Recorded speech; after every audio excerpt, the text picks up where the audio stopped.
हाँ, ये कहानी एक फेमस इन्फ्लुएंसर और यूट्यूबर की है। रणवीर इलाहाबादिया को वार्निंग साइन पहले से ही आ रही होगी, लेकिन उन्हें ये पता नहीं होगा कि खतरा कितना नज़दीक है। आप ये जान के परेशान होंगे कि हैकर्स आपके यहाँ तक की डिटेल निकाल लेते हैं। तो जब रणवीर इलाहाबादिया अपने बिजनेस के लिए ट्रैवल कर रहे थे, जब उनका गूगल का अकाउंट हैक, मैं इस रणवीर की कहानी को 10 साल पहले के एक इंसिडेंट से मैप करना चाहता हूँ। तो आज से 10 साल पहले 2014 में सोनी पिक्चर्स के साथ एक इंसिडेंट हुआ था, एक वाइपर मालवेयर जिसे शमूना वायरस कहते हैं। लेकिन उन्हें ये नहीं पता था कि जिस तरीके से फैंस उनके हर एक वीडियो को फॉलो करते हैं।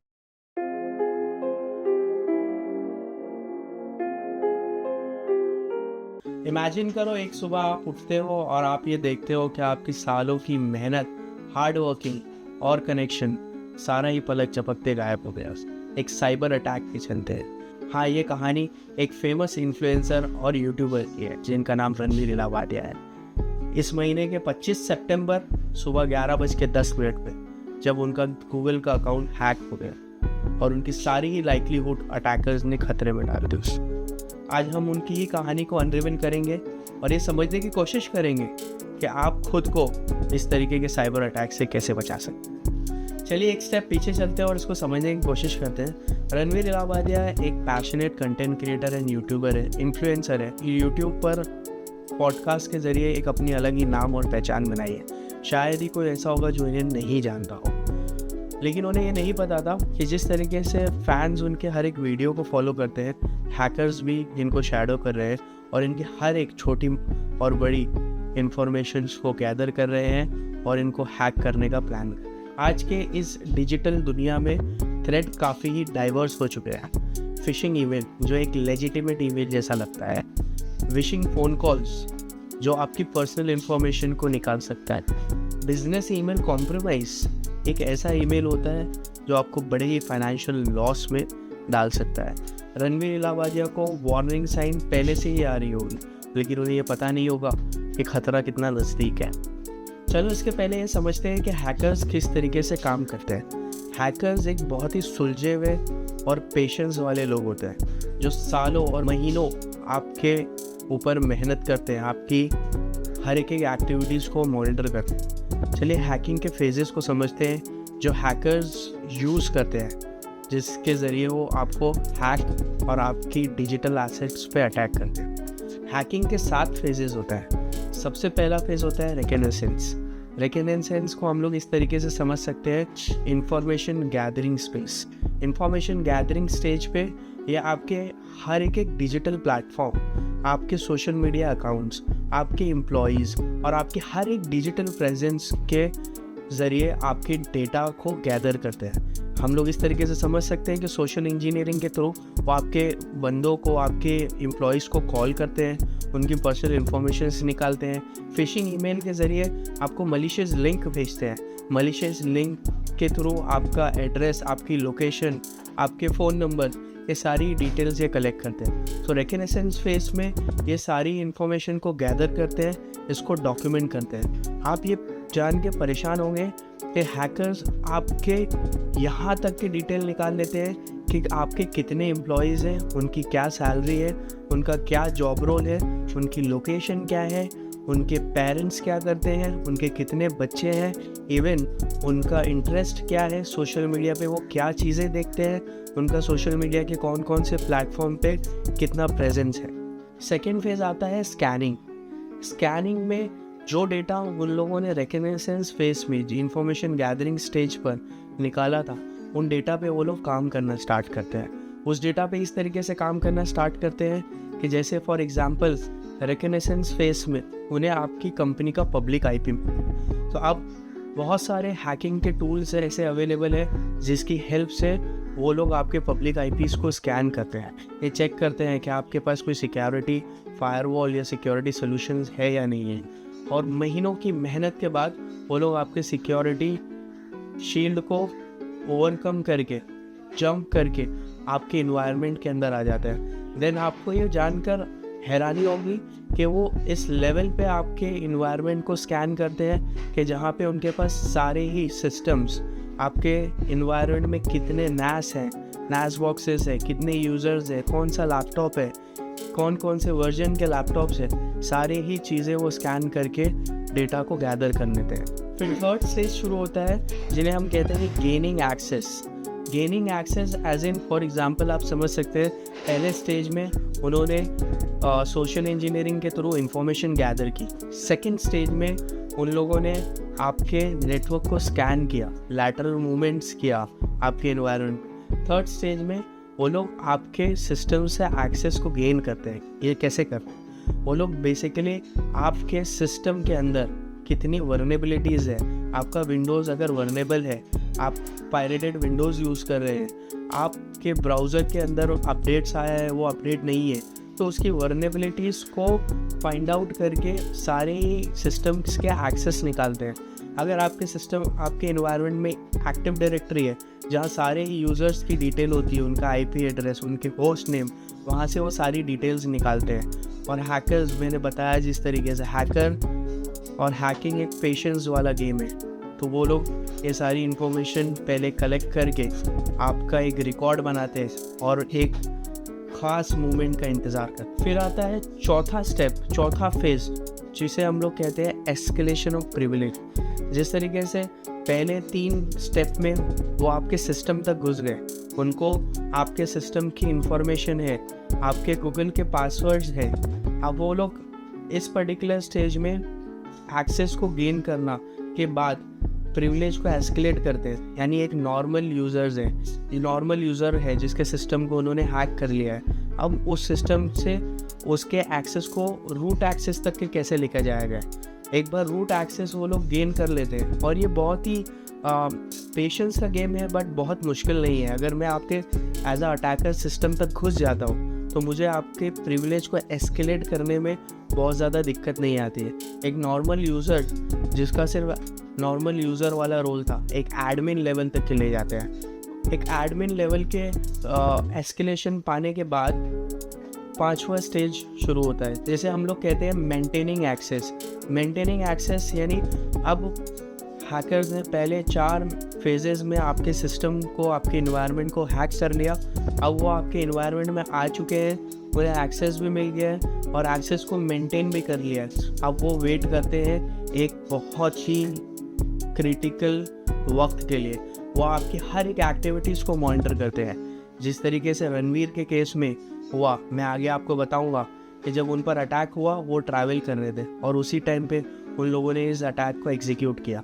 तो इनके भी केस में 5वें स्टेज तक के हैकर्स आ गए थे, उन्होंने सारी इन्फॉर्मेशन स्टील कर ली थी, बट वो एक बेटर मूवमेंट के लिए वेट कर रहे हैं। इसके बाद 2 स्टेप है जिसे हम लोग क्लियरिंग ट्रैक कहते हैं, और लास्ट स्टेज होता है डेटा एक्सफिल्ट्रेशन। क्लियरिंग ट्रैक में वो लोग पहले से ही प्रिपेयर होते हैं कि जब अटैक हो जाए तो वो लोग कुछ भी सुराग नहीं छोड़े। यानी कि जब अटैक हो गया, सबको पता चल गया, अब इन्वेस्टिगेशन टीम उस पर इन्वेस्टिगेट करती है कि किस तरीके से हुआ। और अगर अनफॉर्चुनेटली आपके पास कोई मॉनिटरिंग या साइबर सिक्योरिटी सोल्यूशन नहीं है तो आपके लिए ये नामुमकिन है पता करना कि किसने अटैक किया, कहाँ से अटैक हुआ और किस तरीके से हो। फाइनल स्टेज में डेटा एक्सफिल्ट्रेशन में ये लोग आपके सिस्टम से जो डेटा उठाना है, लेट्स से फॉर एग्जांपल इस केस में जैसे कि साइबर सिक्योरिटी में 3 मेन पिलर्स होते हैं, कॉन्फिडेंशियलिटी, इंटीग्रिटी एंड अवेलेबिलिटी। आपका बिजनेस इन तीनों चीज़ों के अराउंड रिवॉल्व करता है। इन तीनों चीज़ों के अराउंड किस तरीके से रिवॉल्व करता है, जैसे कि कॉन्फिडेंशियलिटी आपका मेजर कंसर्न है तो आप कॉन्फिडेंशियलिटी के अगेंस्ट आपके साइबर सिक्योरिटी सॉल्यूशंस इंप्लीमेंट करते हैं। अवेलेबिलिटी आपका मेजर कंसर्न है तो आप अपने सॉल्यूशंस अवेलेबिलिटी के अक्रॉस मेंटेन करते हैं। इन this particular case, Ranveer Allahbadia के केस में इनका बिजनेस अवेलेबिलिटी पे डिपेंड है। अवेलेबिलिटी यानी इनके वीडियोस की अवेलेबिलिटी, इनके चैनल्स की अवेलेबिलिटी, इनके सब्सक्राइबर्स के लिए, राइट। सो फाइनल स्टेज में, फाइनल जो लास्ट स्टेज है, 7th स्टेज, जहाँ पे ये लोग डेटा एक्सफिल्ट्रेट करते हैं या डेटा को वाइप आउट कर देते हैं या डेटा को अनअवेलेबल कर देते हैं। डेटा को एक्सफिल्ट्रेट यानी डेटा का कॉपी खुद ले लेते हैं एंड देन डेटा को इरेज कर देते हैं। आपने वाइपर सुना होगा। वाइपर एक ऐसा मलिशियस कोड है कि अगर आपने एक भी बार उस पर क्लिक कर दिया तो आपका सारा ही डेटा वाइप आउट हो जाएगा और वो कभी आप उसको डेटा को रिकवर नहीं कर सकते हो। अगर उसको आपके बिजनेस को डिस्टर्ब करना है और आपसे रैंसम चाहिए, तो एक तरीके का मालवेयर होता है जिसे रैंसमवेयर कहते हैं, आपने सुना ही होगा। वो रैंसमवेयर को एग्जीक्यूट कर देते हैं, जिससे आपका सारा ही डेटा इनक्रिप्ट हो जाता है, और डिक्रिप्ट करने के लिए वो आपसे रैंसम मांगते हैं। तो चलिए फिर से हम लोग वापस से स्टोरी पे आ जाते हैं। जब रणवीर इलाहाबादिया अपने बिजनेस के लिए ट्रैवल कर रहे थे, वो सिंगापुर में अपने आने वाले पॉडकास्ट की तैयारी कर रहे थे, तभी हैकर्स ने उन्हें ट्रैक किया। उनके एक राइट टाइम पे, उनके एक अनअवेलेबिलिटी को देखते हुए इन्होंने अटैक को एग्जीक्यूट किया। ये एग्जैक्टली 5वें फेज पर थे, जहाँ पर ये एक्सेस को मेंटेन कर रहे थे, और he are waiting for the right moment. हाँ, वो दिन आ गया जब रणवीर अपने बिजनेस के लिए सिंगापुर में ट्रैवल कर रहे थे, और इनके अनअवेलेबिलिटी को एक अपॉर्चुनिटी की तरह लेते हुए इन्होंने इनके गूगल अकाउंट को हैक किया, इसके पासवर्ड्स को चेंज किया, और रणवीर और उसकी टीम इनके अकाउंट्स को एक्सेस नहीं कर पा रही थी। और देखते ही देखते रणवीर एक ऐसी सिचुएशन में आ गए जहाँ पे उनको उनका करियर डाउन होता दिख गया। हमने उनका वीडियो देखा जहाँ पर वो हेल्पलेस फील कर रहे थे। उनके वीडियोस, उनके कंटेंट, उनका यूट्यूब चैनल, हर चीज़ दाव पे लगी हुई थी। ये इंसिडेंट हमें सिखाता है कि सक्सेसफुल क्रिएटर भी they are not immune to cyber attacks, they are not prepare for this cyber attacks. तो आइए हम आपको कुछ सिक्योरिटी के स्टेप्स बताते हैं जिसकी मदद से आप इस तरीके के अटैक से बच सकते हैं। और अगर शायद रणवीर ने ये सिक्योरिटी की स्टेप्स पहले से लिए होते तो वो इस सिचुएशन को अवॉइड कर सकते। सबसे पहला आता है multi factor authentication.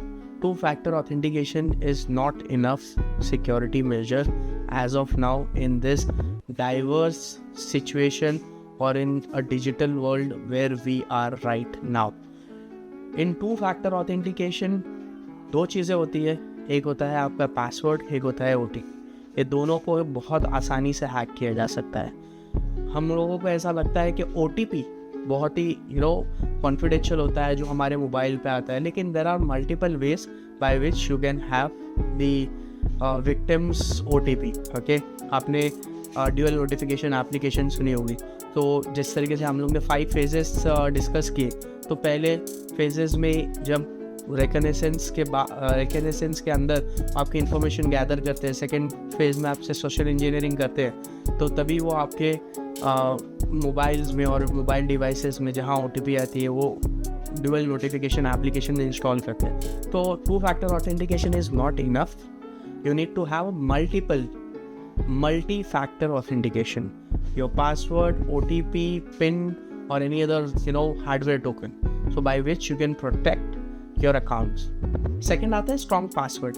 So strong password सभी बताते हैं कि स्ट्रॉन्ग पासवर्ड रखना है, मल्टीपल चीज़ें होना चाहिए जिसमें से कैरेक्टर होगा, स्पेशल कैरेक्टर्स होगा, नंबर्स होंगे, 12 डिजिट का होना चाहिए, ठीक है। But strong password is not enough. आपको स्ट्रॉन्ग पासवर्ड तो बना रहे, और पासवर्ड को क्रैक करने के भी बहुत सारे टूल्स हैं, बहुत सारी टेक्निक्स हैं, राइट। ब्रूट फोर्स अटैक्स है जिसकी वजह से पासवर्ड क्रैक हो जाते हैं।